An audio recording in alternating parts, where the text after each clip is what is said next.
nimvuga ijambo imbunda wumve impinduka nyinshi mu isi. Ubuyobozi bwinshi mu isi bwaratembagajwe, imitwe myinshi yaravutse. Ubwo kandi uko nkomeza kuvuga imbunda niko mvuga ikiragano gishya cy'imbunda zigezweho mu isi. Ubwo sinavuze za drone, indege z'intambara, ibikoresho bya gisirikare.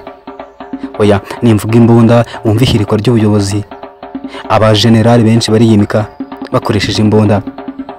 Gusa nanone ibyo nuko mbivugaho kandi twakabaye dufite revolution nshya y'imbunda nkuko zabaye muri Industry Revolution, American Revolution ndetse n'izindi revolution nyinshi zagiye ziba mu isi. Gusa iyi ngiyi niyo yabaye karabutaka mu isi, ariko abantu benshi barayirengagiza.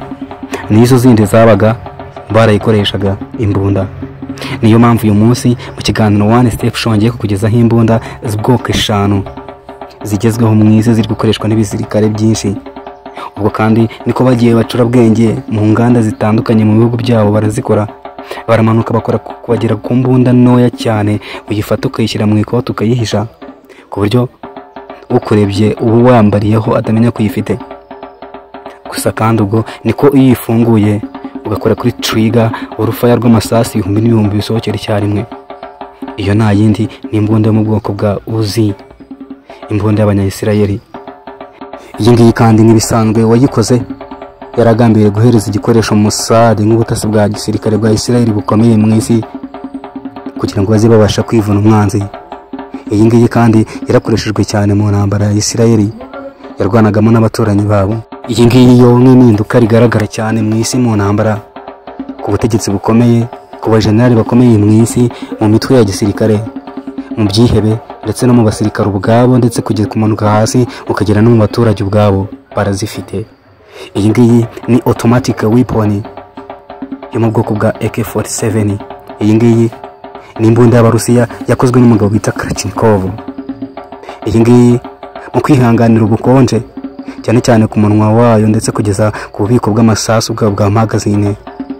Iyi ngiyi irakomeye, ihindurwa inshuro nyinshi kandi yagiye igirwa za version nyinshi.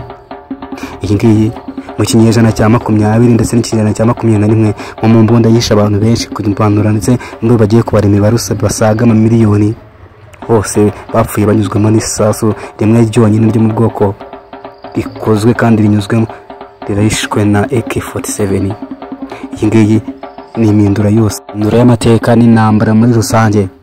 Ubwo kandi tutirengagije ko yakozwe mu 1947. Oya, nyuma yaho nabwo igenda ivugururwa ndetse bagenda bayishyiraho ibyuma byinshi. Abashinwa n'abahise bayadukana bagenda bayongeraho ibikoresho nk'icyuma gityaye gikomeye cyane kiri imbere.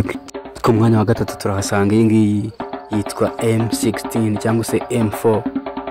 Iyi ngiyi ni imbunda igezweho yakozwe ku bwoko ndetse ishingiye kuri AR-50, igikoresho cy'igisirikare cya Amerika. N'imbunda igezweho mu mbunda yoroshye kurasa cyangwa se ifite icyo bita soldier handling M4 medium shooter. Iyi ngiyi ni igikoresho kigezweho cya gisirikare. Izo zose ni ubwoko bw'imbunda bwavutse cyangwa se bwakozwe buturutse ku mbunda bita AR-15. Iyi ngiyi ni imbunda igezweho hejuru bifiteho jomeri cyangwa se uburyo bakoresha bareba. Iyi ngiyi akenshi ikoreshwa na special force ndetse iratraininga abandi basirikare bakomeye mu isi. Iyi ngiyi ubwo Leta Zunze Ubumwe za Amerika ndetse ubwo ndavuga igisirikare cyabo gishinzwe ubutasi CIA, ubwo yafataga ikihebe Osama bin Laden, abakomando b'Abanyamerika nibo binjiranye kuko yari yoroshye kuyitwara ndetse no kwishyiraho binocular bakabasha kureba nijoro. Uko niko binjiranye Osama bin Laden mu mfungane ndetse no kuyirashisha ahantu hafunganye byoroha. Baramurashe ruragica birangira bamufashe. Aha ku mwanya wa kabiri tuhasanga imbunda kabuhariwe. Imbunda irashira kure cyane mu birometero ibihumbi ndetse n'amajana. Ahangaha uyirashisha bimusaba guhumeka nibura amasegonda make mbere yuko ari kuri sasu ryayo. Iyi ngiyi kandi biyikora ibikoresho byinshi bigezweho hejuru bashaka kwiterekaho na atataka. Iyi ngiyi ni imbunda mu bwoko bwa AR-15. Iki kandi kuba ni imbunda ihenze muri rusange, ni imbunda igoye gukoresha kuko mu busanzwe ikoreshwa na ba mudahushwa baba baratojwe n'ibihugu bikomeye ndetse baratojwe kwica. Iyi ngiyi kurashe isasu ryayo biragoye kurirokoka, ngo kandi biragoye kuba bayiteretse ahantu maze uri kuyikoresha akagupima kuba yaguhusha byo ngo ninasubirwaho, kuko ngo aba yakubonye neza akurasa mu mutwe kandi yabiteguye. Iyi nk'ikiragano gishya cy'imbunda zigezweho.